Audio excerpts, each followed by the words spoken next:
क्या नाम हुआ सर आपका? रमेश कुमार गुप्ता, कहाँ घर है आपका? आदर्श मोहल्ला वार्ड नंबर 18। अच्छा, अभी दुकान किस जगह कर रहे हैं? दुकान अभी ज्योति प्रेस नियर मेला रोड में कर रहे हैं मेला ग्राउंड में। जी। कौन सी का दुकान है? किराना साथ में मसाला का दुकान है। क्या हुआ आपके साथ? मेरे साथ हुआ, इंडसलैंड कंपनी में मेरा खाता खुलवाया गया। कौन सा बैंक का वो कागज दिखाइए, नाम क्या है? अच्छा, ये इंडसलैंड बैंक है। इंडसलैंड बैंक है। अच्छा, ये बैंक कहाँ पर है? ये बैंक हुसैन चौक से आगे, सुपौल जिला में। सुपौल जिला में हुसैन चौक से आगे जगतपुर रोड में है, कबरगा के पास। अच्छा, क्या हुआ आपके साथ ये बैंक में जो आप खाता खुलवाए इंडसलैंड बैंक में? बैंक का एजेंट मेरे पास आया, बोला आप इस बैंक में आरडी अकाउंट दीजिए। तो 400 रुपया का आरडी अकाउंट दिया। तो समझाया हमको कि 52 सप्ताह जमा कीजिएगा, 20,800 रुपया आपका जमा होगा और 22,000 रुपया आपको निकासी होगा। तो उस बैंक में मेरा खाता खुलवाया गया। खाता खुलवाने के उपरांत 2 दिन के बाद हमको 50,000 का लोन किया। 50,000 का लोन करने के बाद 50,000 का लोन का EMI बना 1,143 रुपया। 1,143 रुपया और प्लस 400 रुपया आरडी का, दोनों मिला करके 1,543 रुपया खाता से हर सप्ताह काटता था, अकाउंट से कट जाता था। उसके बाद 50,000 का लोन हमने चलाया 50 सप्ताह। 50 सप्ताह चलाने के बाद कंपनी ऑफर की कि आपके नाम से 1 लाख का लोन आया, लीजिएगा, हम ले लेंगे। 1 लाख का लोन किया। उसके बाद जो है सो 1 लाख का लोन किया, जिसमें 96,500 मेरे अकाउंट में डाला गया। 3,500 रुपया वो डॉक्यूमेंट चार्ज और प्लस इंश्योरेंस चार्ज काटा गया। बोला बिना इंश्योरेंस का आपका लोन नहीं होगा, इंश्योरेंस चार्ज लगेगा। ठीक है, हम ले लिए। 96,500 मेरे अकाउंट में आया। उसके बाद जो आरडी का मेरा किस्त जो पूरा हुआ 52 सप्ताह के बाद 22,000 रुपया उन्होंने मेरे इंडसलैंड बैंक में खाता में देगा। मेरे अकाउंट में पर्याप्त बैलेंस 1,18,000 कुछ रुपया था, जिसमें कंपनी 3 किस्त हमसे काटी, 2286 करके। बुधवार का रोज 24/7/2024 को तकरीबन 2:22 पे एक कॉल आता है, जिसका नंबर है, जिसका क्या नंबर है? जिसका नंबर है 89,613 17,991। अच्छा, मोबाइल नंबर। इस नंबर जी, इस नंबर पे फ़ोन आया। फ़ोन पे लोगो लगा हुआ था इंडसलैंड बैंक और साथ में राजीव गुप्ता करके उसका लोगो लगा हुआ था। तो बोला कि हम हैदराबाद ब्रांच से बोल रहे हैं BM साहब, आपका जो 1 लाख रुपया का लोन हुआ है, जिसमें कुछ डॉक्यूमेंट्स बाकी है, तो जो आपके व्हाट्सएप पे भेजेंगे, आप ज़रा अपना व्हाट्सएप खोलिए। हम अनजान व्यक्ति थे, हम समझ नहीं पाए कि किसका फ़ोन है। हम सोचे कि लोन लिए हैं तो लोन कंपनी का ही फ़ोन होगा, BM साहब का ही फ़ोन होगा। तो हमने व्हाट्सएप खोल दिया। व्हाट्सएप खोलने के बाद वो वीडियो कॉल पर उतर गया। वीडियो कॉल पर उतरने के बाद वो बोलता है कि आपके पास क्या क्या सबूत है। तो हमने उसको सबसे पहले बोला कि हमारे पास एक स्कैनर है, जो स्कैनर हमको दिया गया बैंक से। उसके बाद कुछ ये पेपर है, ये पेपर दिया गया। उसके बाद ये पेपर दिया गया। इस तीनों का स्कैनिंग लिया और साथ साथ में वो वीडियो कॉलिंग पे नहीं किया? वीडियो कॉलिंग पे लिया। अच्छा। और साथ साथ में ATM का भी दोनों तरफ से स्कैनिंग कर लिया। उसी क्रम में 3:01 पे फ़ोन काट दिया गया।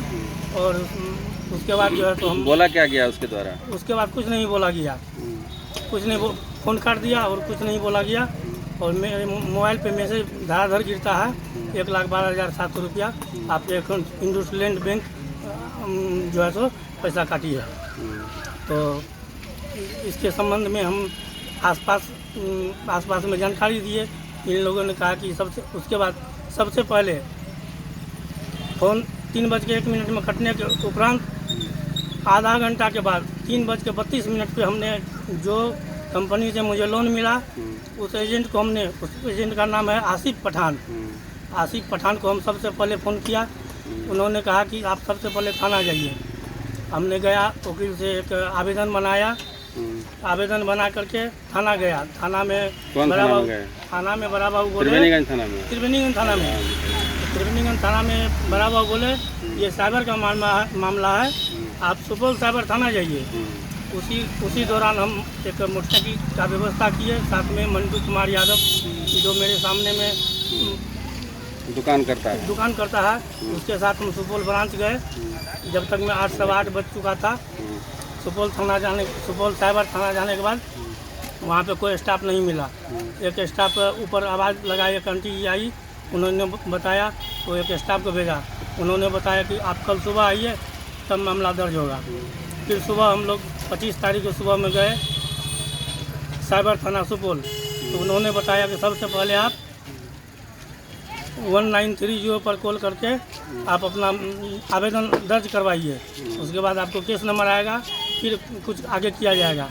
हमने 1930 पर तुरंत कॉल किया और वहाँ से एक केस नंबर मिला, जो केस नंबर मेरे दस्तावेज दर्ज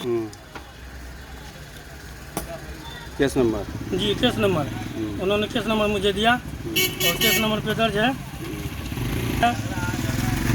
30507240027 अच्छा, ये साइबर थाना से मिला इसको? ये साइबर थाना से मिला। अच्छा, ये साइबर जी साइबर जी अच्छा। आवेदन जो हम लगाए थे वहाँ से मिला ये केस नंबर। और ये केस नंबर फिर हम दोबारा आवेदन पर लगा करके और फिर साइबर थाना सुपौल में आवेदन को हम लिखित करवा करके घर वापस आए। अच्छा, ये आप ये इंडसइंड बैंक जो है इसका डायरेक्टर कौन है? इसका डायरेक्टर तो मुझे पता नहीं है कौन है, लेकिन मुझे बताया गया कि इसका हेड ब्रांच हैदराबाद है। हैदराबाद जी। ये जो यहाँ जो बैंक चलाता है सुपौल में, वो क्या नाम है उसका? उसका नाम है आसिफ पठान। अच्छा, वही बैंक चलाता है। जी। तो उसको भी वहाँ भी गए? वहाँ भी गए, सुपौल भी गए, कल भी सुपौल गए। तो उनको बोले ना कि ऐसे ऐसे बात हुआ है, मेरे खाता से जी। आपका सबसे पहले मैसेज हम उसी को छोड़े, पहला मैसेज हम फ़ोन के द्वारा पहला मैसेज हम उसी को दिए आसिफ पठान को। उन्होंने मुझे थाना दौड़ाया, यहाँ दौड़ाया, वहाँ दौड़ाया, जहाँ दौड़ते दौड़ते हम परेशान हो गए, कहीं कुछ नहीं हुआ। आवेदन लगा करके साइबर थाना में हम वापस आ गए। कल फिर मुझे ये डिटेल्स मिला। डिटेल वही आसिफ पठान दिए हैं। अच्छा, ये बैंक से डिटेल दिया? बैंक से डिटेल किस खाता में पैसा गया ये नहीं बता रहा है? ये नहीं बता रहा है। मतलब आपका बैंक है, आपके खाता से पैसा गया, आपको डिटेल नहीं दे रहा है किस खाता में गया है? किसी खाता में कोई डिटेल नहीं बता रहा है। उसको बोलना चाहिए ना, सर आपके बैंक से पैसा कटा है तो किस खाते में गया पैसा आपको पता नहीं है? हमने सवाल किया कि मेरा जो पैसा कटा है किस अकाउंट में गया है, आप मुझे डाटा दीजिए। तो उन्होंने कोई भी डाटा देने से इनकार जा रहा है। और वो मैसेज जो छोड़ा गया, ये रहा मैसेज। अच्छा, यही मैसेज छोड़ा जी, नीचे वाला और बीच वाला दोनों मैसेज है इंडसइंड बैंक का ही, और बाद बाकी का भी बैंक का ही है जी, बाद बाकी का भी मैसेज इंडसइंड का ही मैसेज है, जो कि बराबर मेरे अकाउंट से पैसा कटता था। ये सारा पैसा मान लीजिए आपके इंडसइंड बैंक से जो कटा तो वो डिटेल नहीं दिया? तो उसको बोले ना कि सर आपका जो आपके अकाउंट से पैसा कटा था, आपको तो एड्रेस पता होना चाहिए ना कि किस खाते में पैसा गया है। इन्होंने कुछ देने से इनकार कर दिया। मतलब आपके साथ 1 लाख कितना ठगी हुआ? 1,12,700 रुपया। बैंक का कर्मी बन के ही काम किया? जी, बैंक का कर्मी बन के ही काम किया। सारा कुछ उसके पास पता है। आपको क्या लग रहा है कि ये कैसे क्यों हो गया? मुझे तो यही लग रहा है कि जब मेरा सारा डाटा बैंक के पास था, हमने आधार कार्ड दिया, पैन कार्ड दिया, दुकान का नाम दिया, घर का नाम दिया, सारा डॉक्यूमेंट मेरा उस आसिफ पठान के पास ही था। और आसिफ पठान ने सारा डॉक्यूमेंट्स बैंक में ही जमा किया, तब ना मेरा लोन हुआ। तो सारा डाटा जब मेरा उसके पास था, तो ये डाटा फिर लीक हुआ कहाँ से? क्या लग रहा है आपको, कहाँ से लेके? बैंक से लीक हुआ? हमको लग रहा है कि बैंक का ही फर्जी है, बैंक का ही किसी कर्मी का हाथ है। उन्होंने ही मेरा डाटा एक तरफ लोन देता है, दूसरी तरफ लोन देता है, दूसरी तरफ से अकाउंट से पैसा उड़ा लिया जाता है। ये भी नहीं बताता किस खाते में गया है? जी, नहीं बताता है। अब ये दुकान भाड़ा पे ले हुए हैं कि अपना? ये दुकान भाड़ा पे ले रखे हैं। लोन लेके आप दुकान खोले? लोन लेके हम दुकान चलाते हैं। और जो लोन का पैसा मुझे मिला, वो भी पैसा मुझे प्राप्त नहीं हुआ। हम दिवालिया घोषित हो चुके हैं, मेरे पास सामान नहीं है दुकान में, हम लोन कहाँ से भरेंगे? अब उसको कहते हैं ना कि भाई लोन कहाँ से देंगे? हम जाकर के ब्रांच में कल भी जाकर के हम ब्रांच में बोले, कल दिनांक 29 तारीख था ना, कल 29/7/2024 कल हम भर दिन सुपौल का चक्कर काटते हुए ब्रांच में जाकर के बोले कि हम लोन जमा नहीं कर पाएंगे, मेरे पास पैसा नहीं है, सामान नहीं है दुकान में, हम कहाँ से लोन जमा करेंगे? तो उन्होंने बोला कि नहीं, पैसा तो जमा करना ही पड़ेगा। हम बोले कहाँ से जमा करें, मेरे पास कुछ है ही नहीं है। जो आप लोन दिए सारा पैसा आपके डिपार्टमेंट खींच लिया तो हम कहाँ से पैसा देंगे। तो ये सुपौल जिला में जो है बैंक खोल के लोन देता है, दूसरे में फर्जरी भी कर लेता है, मतलब जी। पैसा टाका डाल देता है। जी ये कितने दिन से आपके यहाँ खाता चल रहा था? ये मेरा खाता 1 साल से चल रहा है। पहले लोन दिया, बाद में आपको? जी, पहले 50,000 का लोन, पहले आरडी किया 400 रुपया का, आरडी 52 सप्ताह का हुआ, फिर लोन दिया 50,000 का। 50,000 का लोन हमने चलाया बिल्कुल सही तरीके से। उसके बाद 1 लाख का लोन ऑफर किया। 1 लाख का लोन हम चलाए, 2 किस्त कटा। तीसरा किस्त जिस दिन लगने वाला था 24 तारीख के डेट में 6:02 पे सुबह में उन्होंने 2286 रुपया मेरे अकाउंट से काटा गया। ठीक है, दिया। आपको क्या लग रहा है कि बैंक फर्जरी किया है? मेरे मोबाइल पे कॉल आता है, हम राजीव गुप्ता बोल रहे हैं, हेड ब्रांच हैदराबाद से। मतलब इंडोसलिन का लोगो लगा हुआ था उसके मोबाइल में। क्या लग रहा है आपको, ये बैंक जो है फर्जी है कि सही है कि बिल्कुल क्या? फर्जी है, बिल्कुल फर्जी है। एक तरफ फंसाता है, दूसरी तरफ रुकता है। जी बिल्कुल सही बात है। तो आप क्या चाहते हैं? हम यही चाहते हैं कि मेरा जो आगे का कार्रवाई किया जाए, मेरा पैसा मेरे अकाउंट में वापस किया जाए, तभी तो हम लोन भर पाएंगे। जब मेरा पैसा नहीं मिलेगा तो हम लोन कहाँ से भर पाएंगे? गरीब आदमी आप गरीब आदमी है, जबकि मेरा इंश्योरेंस हो करके मेरा लोन हुआ है। बिना इंश्योरेंस का आजकल कोई भी कंपनी लोन नहीं करती है। इंश्योरेंस लगा करके मेरा लोन किया गया है। हम गरीब आदमी है, कहाँ से पैसा भरेंगे? अगर पैसा मेरे पास रहते थे। पैसा नहीं था तभी नहीं लोन लिया आप। हाँ, एक तरफ सरकार लोन देने का काम करती है, दूसरी तरफ यहाँ बैंक वाले जो है लोन छलावा करके लोन देता है, फिर कुछ दिन बाद जो है मोटा माल रकम होने के बाद उड़ा लेता है। जी जी जी। चलिए ठीक है, धन्यवाद। जो लगाए हैं साइबर थाना सुपौल, और नाम भी कुछ दिए हुए हैं, सुदामा राम इंस्पेक्टर साहब हैं। उल्टा ही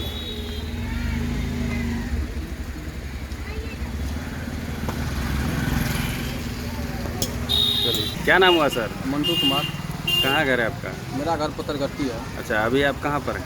अभी हम मेला ग्राउंड रोड बाढ़ आश्रम के बगल में है, किराना दुकान। अच्छा, में। ये दुकान किराना दुकानदार रमेश गुप्ता जी हैं। हाँ, इनका सुनते हैं लोन लिया, कुछ लोभ दिया पहले, फिर बाद में ठगी कर लिया। इस पर आप क्या कहेंगे, क्या कहना चाहेंगे? हम तो यही कहना चाहेंगे कि खुलेआम कहीं न कहीं लापरवाही जो लोन फाइनेंस करती है कंपनी। यहाँ मेरा बगल में दुकान है, जैसे इसके साथ कुछ फ्रॉड हुआ तो मेरे दुकान पे गए, हमको पूछे क्या कि देखो ना मेरे साथ फ्रॉड हो गया। हम बोले क्या फ्रॉड हुआ? तो बोले कि मेरे अकाउंट में इतना रुपया था, 1,15,000 टका कट गया, 4 रुपया बचा हुआ, 1,12,000 सबको। 1,12,000 सबको 4 रुपया इसके अकाउंट में बचा दो। हम बोले अब तो आपका रुपया कट गया। तो इससे सब बात पूछे तो ये भी बताए रमेश बाबू कि इंडसलैंड बैंक से लोन लिए। वो हमको ऐसे ऐसे पूछा कि हम इंडसलैंड। आपको क्या लग रहा है, ये बैंक गलती किया है कि क्या किया? सरासर बैंक का गलती है सर। और बैंक से जो रुपया ट्रांसफर हुआ तो ये कह रहे हैं कि बैंक भी नहीं बता पा रहा है कि किस खाते में पैसा गया है। तो इसका क्या लग रहा है आपको? मिली भगत है? क्या लग रहा है आपको? सब मिली भगत लग रहा है, सब लापरवाही बैंक मैनेजर का है। इसका जिम्मेवारी इंडसलैंड बैंक को लेना चाहिए मेरे हिसाब से।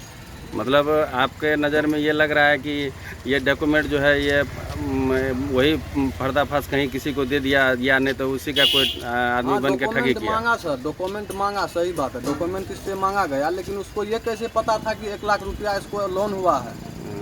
उसका अकाउंट भी तो इंडसलैंड बैंक का मैनेजर मतलब चेक करते रहते हैं। हमको जो लग रहा है, बाद बाकी इसका छानबीन किया जाए सर, कानून का प्रक्रिया। अच्छा, बैंक से जो रुपया कटा है तो उसको बताना चाहिए ना कि हाँ किस खाते में पैसा गया है, किस खाते में गया है, लेकिन वो भी नहीं डिटेल दे रहा है। तो इसका मतलब लगता है मिली भगत है। अगला बुधवार को नहीं आया था वो?